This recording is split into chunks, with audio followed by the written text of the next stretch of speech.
Namaste and welcome to Wisdom at Sunrise. By developing stronger movement and mindfulness practices, we will find peace through chaos. Time to flow. Good morning.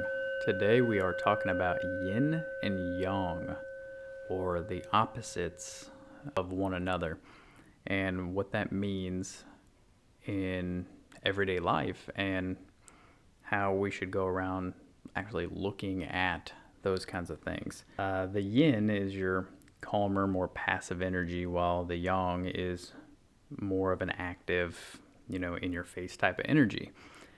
And the thing that I learn from yin and yang is the fact that everything is connected, okay? Which means there isn't one without the other. There isn't a left without a right. And that's the beauty of the concept of yin and yang. The mind and the body, for example, good, bad, perception, reality, because that's a big one. What we perceive does eventually become our reality, but that doesn't actually mean that is physical reality. And I'm going to dive a little bit more into that topic in another video, but for the sake of just yin and yang, or the balance, understanding that balance doesn't actually mean 50-50.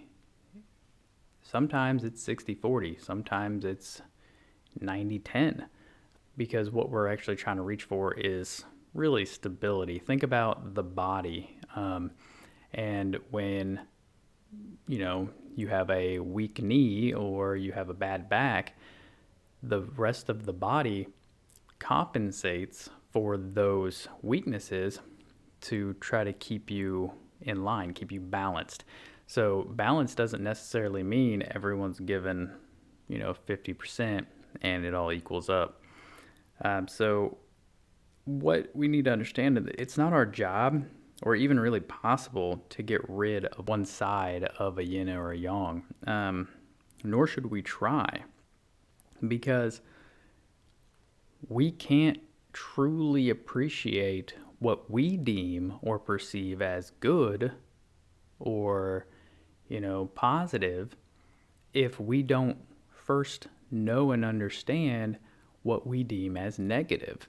And we can bring it back to the whole concept of understanding that everyone will perceive something differently. So what you believe would be a negative energy or a negative situation, somebody else is going to perceive as positive or neutral.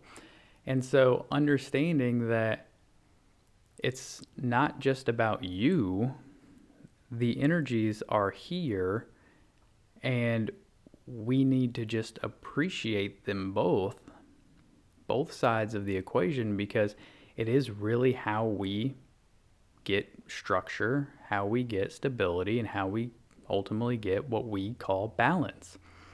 And that's the beauty of the whole concept behind yin and yang, is to understand that there is light in the dark. There is dark in the light. There is peace in the chaotic world that we live in.